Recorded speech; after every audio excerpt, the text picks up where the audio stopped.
ನಿಂತಿದ್ದೇನೆ. ಅದೇ ರೀತಿಯಾಗಿ ಇವತ್ತು ನಾನು ಹೇಳಬೇಕಾದ್ರೆ ನಾನು ಬಹಳ ಅತಿ ಹೇಳಿದ್ರೂ ಕಷ್ಟ ಆಗ್ತದೆ. ಆದರೂ ಪರವಾಗಿಲ್ಲ, ನಾನು ನಿಮ್ಮ ಮುಂದೆ ಕೆಲವು ಅಂಶಗಳನ್ನು ಬಿಟ್ಟು 1 ಮಿನಿಟ್ನಾಗೆ ನನ್ನ ಭಾಷಣ ಮುಗಿಸ್ತೀನಿ. ನೋಡಿ, ಒಬ್ಬ ಮನುಷ್ಯ ಎಷ್ಟು ಸುಳ್ಳು ಆಡಬೇಕು? ನೀವೇನಂದ್ರೆ ಲೆಕ್ಕಕ್ಕೆ ನಿಮ್ಗೆ ಎಷ್ಟು ತೊಂದರೆ ಆದ್ರೂ ಕೂಡ ನೀವು ಲೆಕ್ಕಕ್ಕೆ ತೆಗೆದುಕೊಳ್ಳೋದಿಲ್ಲ. 11 ವರ್ಷದಲ್ಲಿ ಮೋದಿಯವರು 11 ದೊಡ್ಡ ಸುಳ್ಳುಗಳನ್ನು ಹೇಳಿದ್ದಾರೆ. ದೊಡ್ಡ ಸುಳ್ಳು, ಸಣ್ಣ ಅಲ್ಲ. ಈಗ ಬರ್ತೀನಿ ನಡಿ, ಇದು ಮಾಡ್ತೀನಿ ನಡಿ, ಇಂಥವಲ್ಲ, ದೊಡ್ಡ ಸುಳ್ಳು 11. ಮೊದಲನೇದೇನು, ಹೊರಗಿನ ಹಣ ತಂದು ನಿಮಗೆ 15 ಲಕ್ಷ ರೂಪಾಯಿ ನಿಮ್ಮ ಜೋಬಿನಲ್ಲಿ ಹಾಕ್ತೀನಿ ಅಂತ ಹೇಳಿದ್ರು. ಹಾಕಿದ್ರಾ? ಇದು ಸುಳ್ಳಲ್ಲ. ಎರಡನೇ ಸುಳ್ಳು, ಪ್ರತಿ ವರ್ಷ 2 ಕೋಟಿ ನಿಮಗೆ ನೌಕರಿಗಳನ್ನು ಕೊಡ್ತೀನಿ ಅಂತ ಹೇಳಿದ್ರು. ಆದ್ರೆ ಸಿಗಲಿಲ್ಲ. ಆದ್ರೆ ಯಾಕೆ ನಮ್ಮ ಯುವಕರು ಈ ಬೆಂಬಲ ಕೊಡ್ತಾರೆ ಅನ್ನೋದೇ ನನಗೆ ಗೊತ್ತಿಲ್ಲ. ಏನು ಜಾತಿ ಮೇಲೆ ಕೊಡ್ತಾರೋ, ಧರ್ಮದ ಮೇಲೆ ಕೊಡ್ತಾರೋ, ಅಥವಾ ತಮ್ಮ ನಡವಳಿಕೆ ಮೇಲೆ ಕೊಡ್ತಾರೋ ನನಗೆ ಅರ್ಥ ಆಗೋದಿಲ್ಲ. ಅದು ಯಾರು ಬಡವರ ಸಲುವಾಗಿ ಕೆಲಸ ಮಾಡಿದಾರೋ, ಗುಂಡೆ ತಿಂದು ಸತ್ತೋಗಿದಾರೋ, ದೇಶಕ್ಕೆ ಸ್ವಾತಂತ್ರ್ಯ ತಂದು ಕೊಟ್ಟಿದ್ದಾರೋ ಅವ್ರದ್ದು ಖಬರೇ ಇಲ್ಲ ನಿಮಗೆ. ಮೂರನೇ ಸುಳ್ಳು, ಪೆಟ್ರೋಲ್ ಡೀಸೆಲ್ ಇದರ ಕಿಮ್ಮತ್ ಕಡಿಮೆ ಮಾಡ್ತೀನಿ ಅಂತ ಎಲ್ಲಿ ಮಾಡಿದಾರ? ಉಲ್ಟಾ ಪೆಟ್ರೋಲ್ ಡೀಸೆಲ್ ಹೆಚ್ಚಿಗಾಗಿದೆ. ನಮ್ಮ ಕಾಲದಾಗ ಏನಿತ್ತು UPA ಸರ್ಕಾರದಾಗ, ಇವತ್ತು ಅದರಕ್ಕಿಂತ 40-50% ಹೆಚ್ಚಿಗೆ. ನಾಲ್ಕನೇ ಸುಳ್ಳು, 2022ರಲ್ಲಿ ನಾನು ಗಂಗಾ ನದಿ ಬಹಳ ಕ್ಲೀನ್ ಮಾಡ್ತೀನಿ ಅಂತ ಹೇಳಿದ್ರು. ಅವ್ರು ಹೇಳಿದ್ದೆ, ನಾ ಹೇಳಿದಲ್ಲ. ये गंगा माँ को मैं पूरा साफ कर दूंगा, पीने लायक वहां पर पानी होगा. कहाँ है भाई पानी? वहाँ पीने लायक गंगा नदी क्लीन ಮಾಡಲಿಲ್ಲ. 5ನೇ ಸುಳ್ಳು, ಮೇಕ್ ಇನ್ ಇಂಡಿಯಾ ಮ್ಯಾನುಫ್ಯಾಕ್ಚರಿಂಗ್ 2022ರಲ್ಲಿ 10 ಕೋಟಿ ಹೊಸ ಮ್ಯಾನುಫ್ಯಾಕ್ಚರಿಂಗ್ ಜನರಿಗೆ ನೌಕರಿ ಕೊಡ್ತೀನಿ ಅಂತ ಹೇಳಿದ್ರು. ಅದು ಆಗಲಿಲ್ಲ.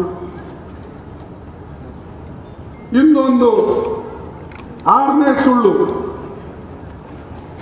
2022ರಲ್ಲಿ ಎಲ್ಲ ಭಾರತೀಯರಿಗೆ ಪಕ್ಕಾ ಮನೆ ಮಾಡಿಕೊಡ್ತೀನಿ ಅಂದರು. ಆ ಪಕ್ಕಾ ಮನೆಗಳು ಇನ್ನೂ ಅರ್ಧನೂ ಆಗಿಲ್ಲ. 7ನೇ ಸುಳ್ಳು, ರೈತರಿಗೆ ಅವ್ರ ಆಮದಾನಿ ಡಬಲ್ ಮಾಡ್ತೀನಿ ಅಂತ ಹೇಳಿದ್ರು. 2 ಪಟ್ಟು ಆಯ್ತಾ? 2 ಪಟ್ಟು ಇಲ್ಲ. ಇದು ಅವ್ರದ್ದು 7ನೇ ಸುಳ್ಳು. 8ನೇ ಸುಳ್ಳು, ನೋಟ್ಬಂದಿ ಮಾಡುವ ಹೇಳಿದ್ರು. ಏನಂದ? ಮಿತ್ರೋ, मुझे सिर्फ 50 दिन दो. 50 दिन में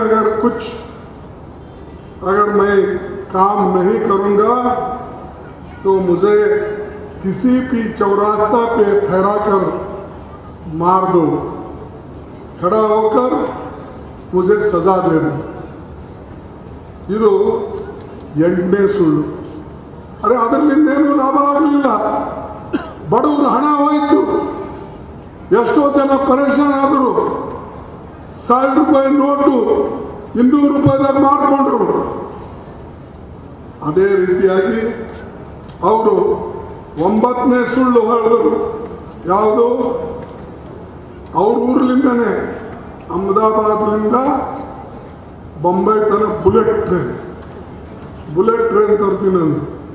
2022 ತಂದು ಬಿಡ್ತೀನಿ ಅಂದರು.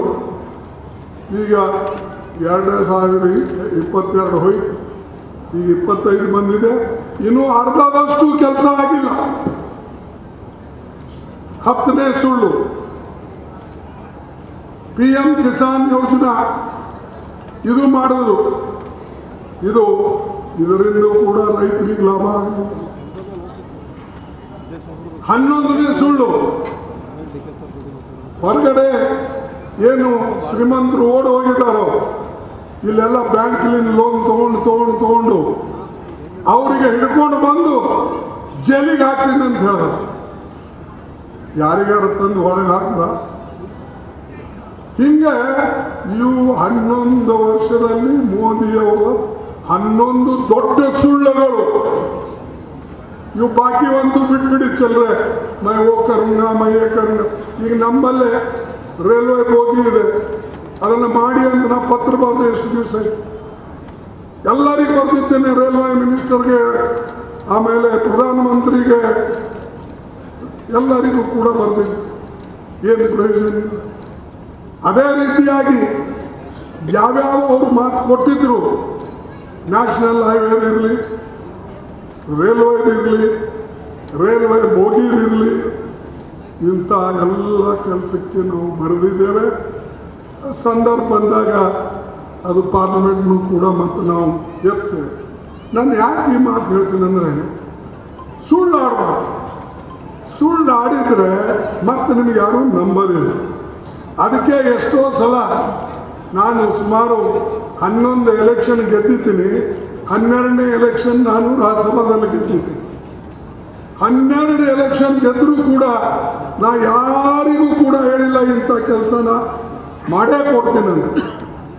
ನಾ ಅವ್ರಿಗೆ ಹೇಳಿದ್ದು, ನನ್ನ ಕೈಲಾದಷ್ಟು ಇದು ಮಾಡ್ತೀನಿ, ನಿಮಗೆ ಯೋಗ್ಯವಾದಂಥ ಪರಿಣಾಮ ಆಗಂಗೆ ತೋರಿಸ್ತೀನಿ ಅಂತ ಹೇಳಿ ಯಾವಾಗಲೂ ನಾ ನಿಜ ಹೇಳ್ಕೋತ ಬಂದಿದ್ದಕ್ಕಾಗೆ ನಿಮ್ಮ ಆಶೀರ್ವಾದದಿಂದ ಇವತ್ತು AICC ಅಧ್ಯಕ್ಷನಾಗಕ್ಕೆ ಸಾಧ್ಯ.